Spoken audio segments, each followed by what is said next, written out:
I'll just give a small insight about when I did, an event and the kids, we had drones there and they were just like, I'm bored and I'm bored and I don't want to be here. And I told these two little girls, I said, why don't you try the drone? And just try it. And they did, and it just changed their whole perspective. And when we open up the world to these kids, they see possibility and they see what is attainable outside of where they live. And I just encourage each of us that has the opportunity to do that to just meet people where they are, go into those communities. You're not always going to get the reception you look for, but Right. keep coming and show them that you're not there for yourself, that you're not there to build on your, social capital, but really to help them and expose them. So thank you. Right. Thank you for that. I'm glad you said that. We are always open to sponsorships, to help us travel, to help us give workshops, to do whatever it needs to be done to help the young people, because they're slowly entering into a position of whether they're going to be underemployed or unemployable if they don't have basic technology skills and a level of understanding. And we joke occasionally, I'm a past health and physical education teacher. So when I graduated South Carolina State University, quick plug in, HBCU, I was a PE teacher for years, for like 15 years. And then got bit by the technology bug. And it was like, I want to learn as much as possible to help not just myself and my family grow, but to help others grow as well, because I'm a fourth generation teacher as well. And just understanding the enormous situation of responsibility that we put ourselves in to help each generation arise. Because when you continuously see the potential of being under or unemployed for our kids and not having that access, it puts an urgency in your body, in your spirit, in your soul, that you do the best that you can to help people around you. And I'm gonna steal this from Aida. Aida, in her conversations at conferences, she has in her presentation that the growing, and be correct if I say this wrong, there's a growing number of women over 50 that are potentially unemployable or unemployed because of their lack of access of knowledge and technology. And so that, Yeah, well, it's actually the highest rate of homelessness is in women over 50 because they're not learning the new technology. So while we do work with students, I also do a lot of work with older women for that reason, because there are so many women that are over 50 who have nowhere to live because they're not keeping up with the new technology. And it's moving so quickly. And then and again, it's a mindset, right? So you said something that was so pivotal, that was when um, we come into these communities. A lot of people come into the communities. I've worked in nonprofit for a very long time, and it is so frustrating. I can tell you that even there's a big name person who actually came into the community, built a whole community center with computers. That whole center is all down. Why? Because they came in, they built the community, they built the center, threw the computers in there. How many of you know that within 2 years, most of those computers are obsolete? These kids don't even know how to use these computers. So, there's only one person that's really helping them. So by the end of those 2 years, they're either obsolete and or broken. And there is nothing to fix them. So now it's just a big community center. All the pictures were taken 2 years prior, right? The people who brought it all in are gone. The people who were supposed to help are gone. And the people that are in the community are like, what are we supposed to do with this now? We've gone into community centers where they're literally stacks of old computers in a corner, just old laptops just sitting there. And we're like, well, what happened? They're like, the people came in, they didn't really do anything. Maybe they did a few classes and then they left.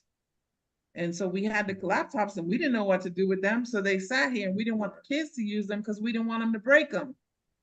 And now they're coming to us 5 years later and we're like, we would love to help you, but these computers are useless. We can't use them. We can't even update them because they can't even handle the updates. That's what's happening. there's more than throwing computer labs and throwing, just like you said, it's more than just coming in here saying we're going to do all of this. Meet the people where they are. I do my best with William we tell people, you bring your cell phone.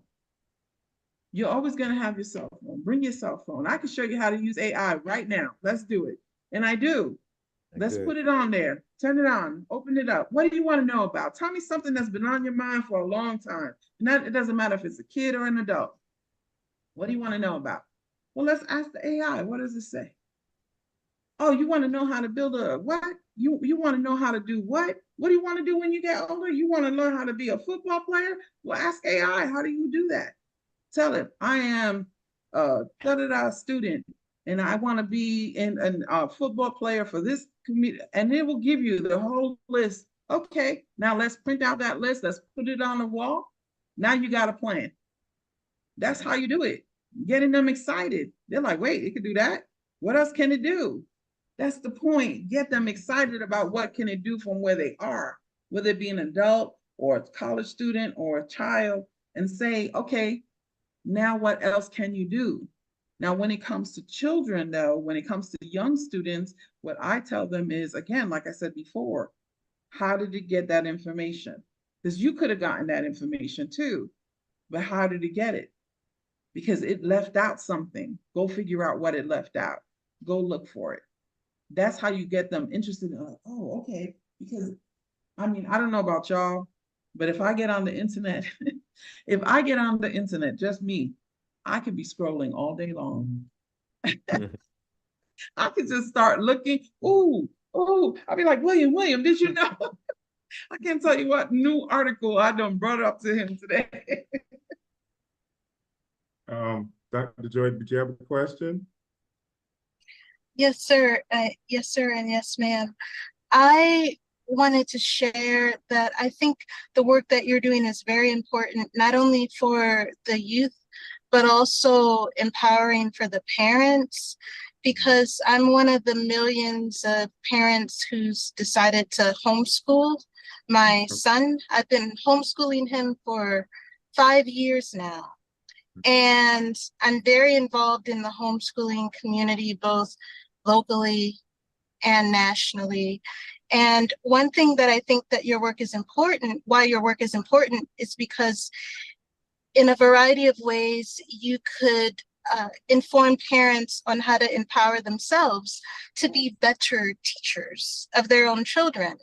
And I think that that's especially true for homeschooling parents, whether they're homeschooling a kindergartner or a senior in high school, but also true of just parents in general, especially when I'm meeting full-grown adults these days who are saying, oh my gosh, I have a 4th grader and my 4th grader can't read. And like in my homeschooling mama's mind, I'm thinking, how can you be a full-grown adult with all the technology we have in 2024 and not be able to help your baby read, And that's why I think you can be a force in terms of helping both youth and the parents. So with that, I just want to applaud you and give you praises. Yeah. Oh, thank you. Well, But yeah, I'm sorry. I have a no, go ahead, you got it.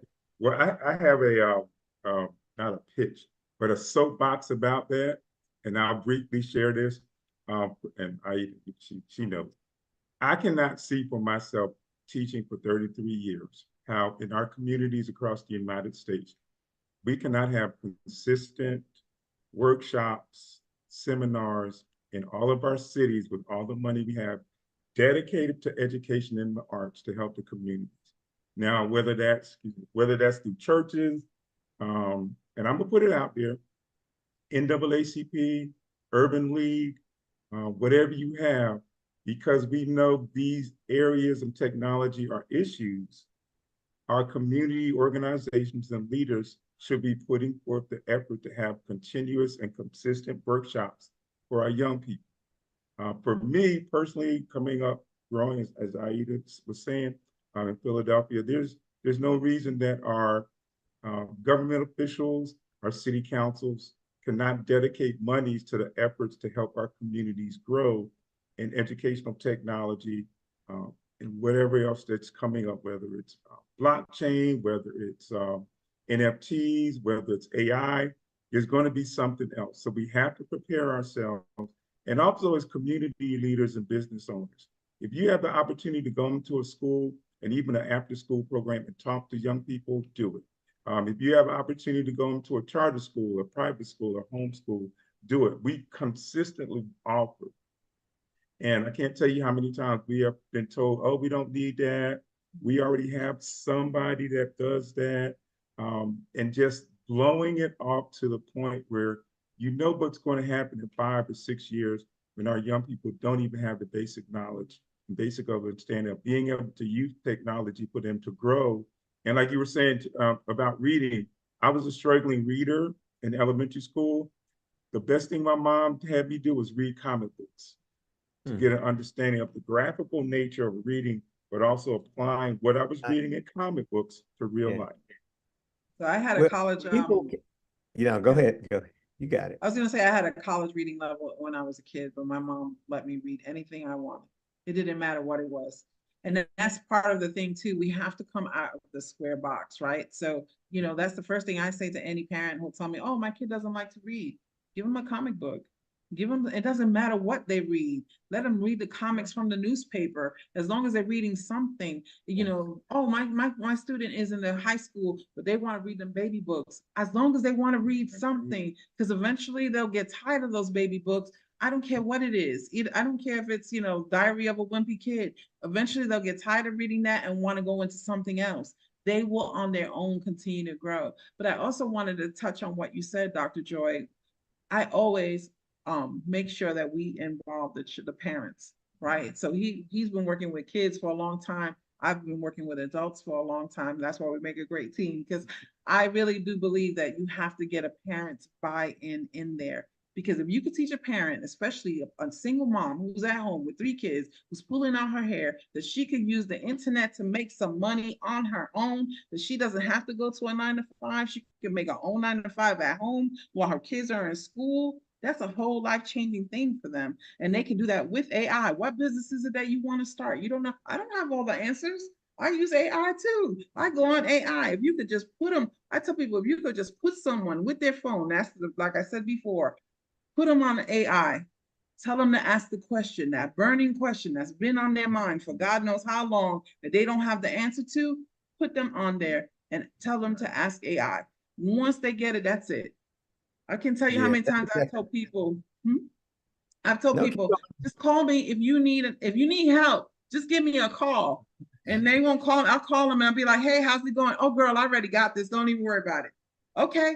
That's all I needed to know. Like, you got this, is good. You're going to figure it out, because guess what? AI will send them to the YouTube. AI will send them to wherever they need to do. It'll send them, they need to find a marketer. Oh, you don't know how to market? It'll show them how to market. And I'll tell anyone, especially being an entrepreneur for as long as I have been, business costs money. So as soon as you have some money to invest in yourself, invest in yourself. Make your business legal. Make it a legal thing. And then if you can invest in someone else, because the more we invest in others, the more gets poured back into us.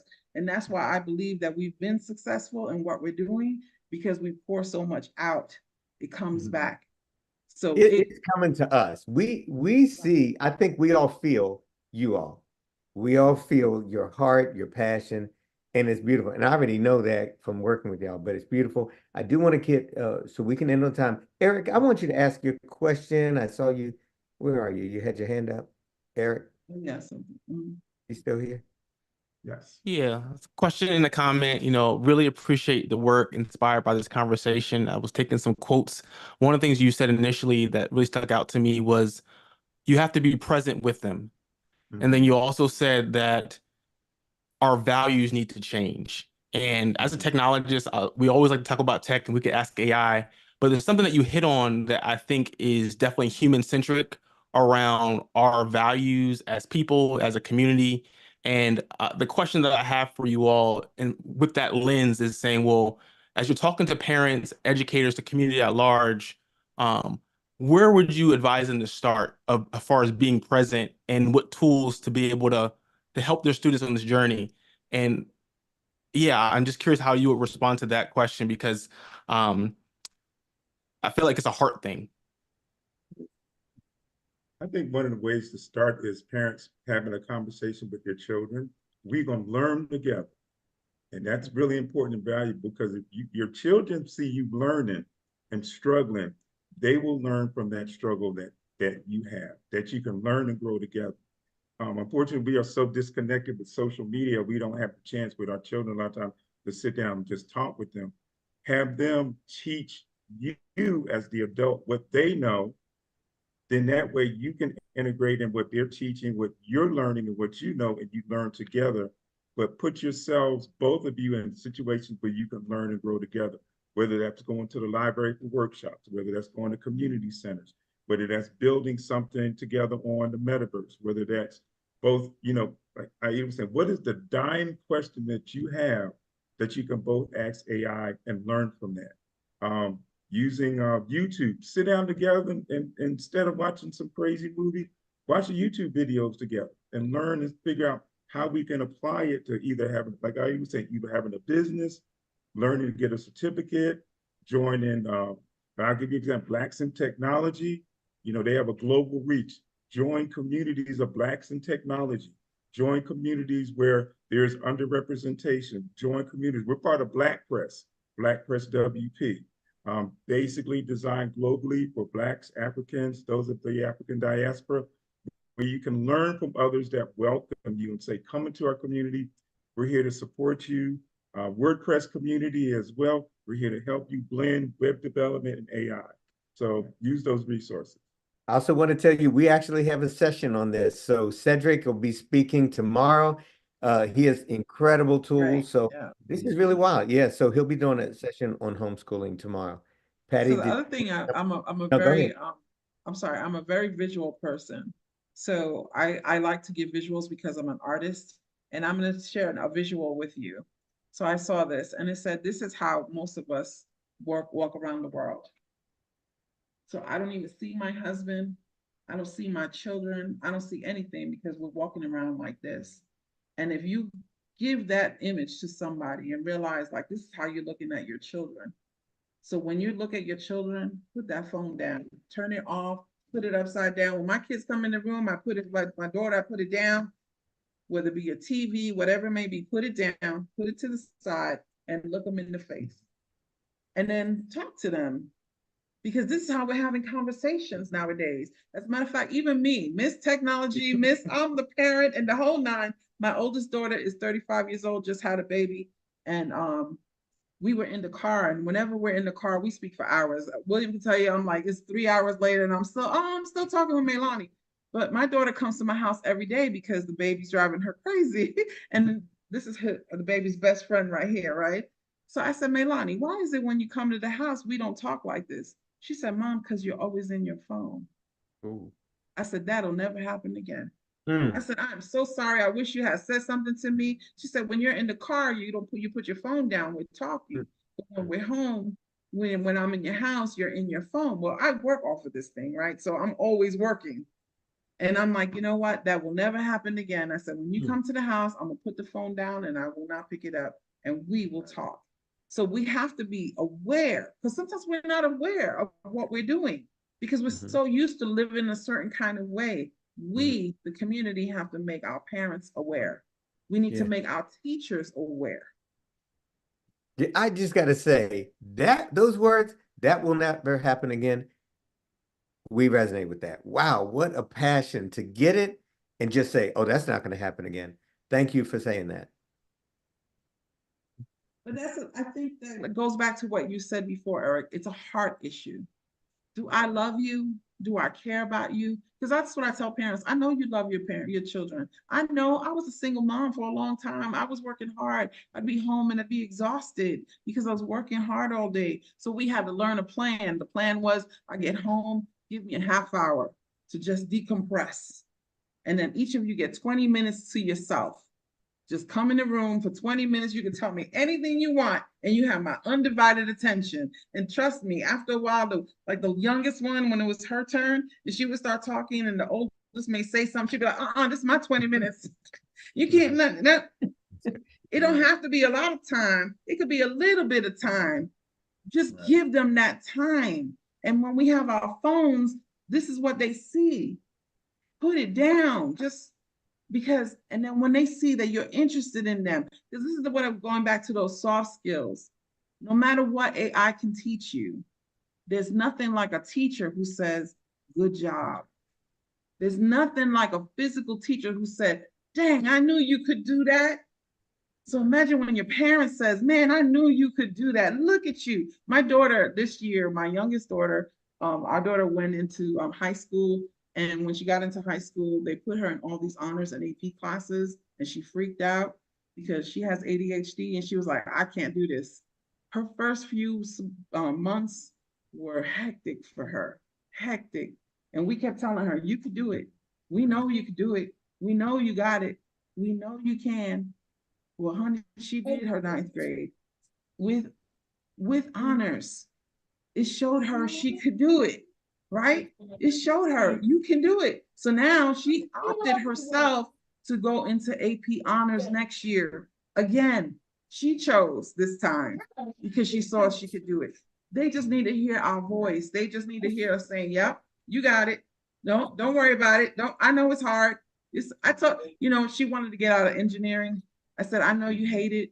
I said, but if I take you out, you're not gonna know whether or not you could do it. So I'm not asking for an A. I don't care what you get. I just want you to do your best. And she did. She got a C. So for some parents, I'd be like, a C? I'm like, she got a C in engineering. Don't you understand that she was going to quit? She got a C. She passed. And it was engineering honors. It's still a pass. She did that. Yeah. And as parents, we got to learn positive. No matter what the situation is. Don't get away from the negative. Speak positive. You got to speak blessings into your children. You got to speak positive behaviors. Even if they mess up, that's a learning experience. Right. And just like Aida was saying, everybody's going to struggle. We have to reflect back on when we struggled in school. But in this day and age, we have to continuously speak positively into our children, show them, sit down with them, cry with them if you have to, get upset, get mad when we have to. Not with them, but the situation, and say, okay, we're done. Who crying's over. Let's move on, keep it moving. This is gold. This is gold. I know we feel it, but for y'all to do this, y'all don't have any notes. This is inside you, and obviously God is using y'all, so it just oozes out of you. You don't have to be this because you are this. And thank you, Aida and William, for sharing your hearts, your passion. You got the skills, you're doing the thing, you're over in Italy, and you're being Black in Italy at a conference. Do that at a conference. And, dang, I just love every bit of it. Hey, I got to throw one thing in there really quick. Would y'all make sure, Aida, I don't know if you put your stuff in the chat. Williams was down there. Make sure you do that. Anything you have on WordPress. And I wanted to say a lot of people loved Willonius. He was on yesterday. We ran out of time, but we had an issue happen with someone's family today. She's going to move back to a later date, and Willonius will be here at 6 o'clock. So in an hour, he's going to do another presentation. And again, he's a young viral sensation that was here. Then we have one more session after that. It's on, Jeffrey Scruggs is going to be on here showing you how to do chatbots. He's doing it with HBCU schools right now. So he'll be demonstrating some of that. And then Eric and I be together doing a conference, doing a session from 8 to 9 on deep fakes. I mean, some deep fakes that you won't be able to tell. And it's our new world. Synthetic, make it up. William, Aida, we know y'all not a deep fake. We know y'all not avatars. As I said to somebody yesterday, Avatar can't do what y'all are doing, y'all are the real thing. So thank you for being the real thing. I know I just speak for everybody. Yeah, it's beautiful. And every time we do this, I want to have y'all back. And by the way, folks, this isn't just a national one every year. So we're actually doing it every quarter, but it'll be a day. Good. Yeah, so every quarter, so in 3 months, we'll be doing it again, and then doing 2 more workshops in between that. So we've been doing that. This is just a bigger one, and we're going to keep on going. So you're all going to see our face pretty much every week. Patty, do you have anything that you wanted to share before we close? Oh, I just want to thank the Jacksons for all of the knowledge that they've shared. I just, even when you were talking about speaking to your kids, looking at them and listening, that will make an imprint on your kids into old age. Yes. They will never forget that, and they will do it as well. So I hope you all are teaching that to a lot of young parents because it's definitely needed. Right. Yeah. I don't And have also- anything else, Stefan. I hope we'll see all of you at 6 o'clock because we had a lot of fun with Wallonius yesterday.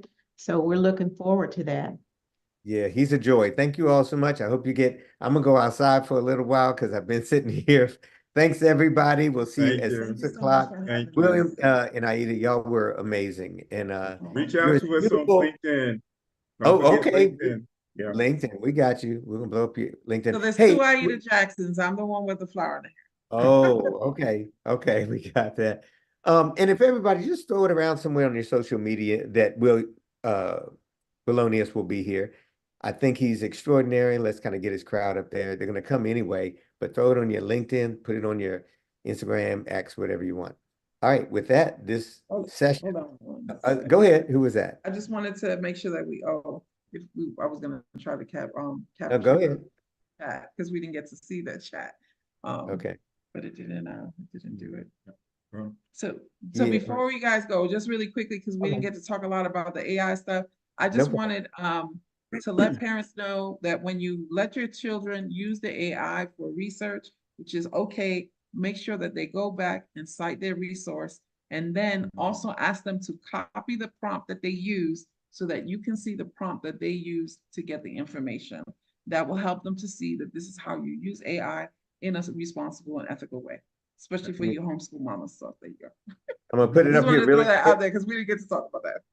No, it's good. I'm putting it up there real quick. Perplexity.ai. Use that for stuff because it cites all of your sources, exactly where the information comes from, and you can go in as much detail as you want, but they cite all your sources. So that's another large language model to use, perplexity.ai. This time we're really gonna close. Thank you all so much. Okay. Thank Okay. you. And appreciate it. Have a great rest of the day, and we'll see you in a little bit. This room will close in 5,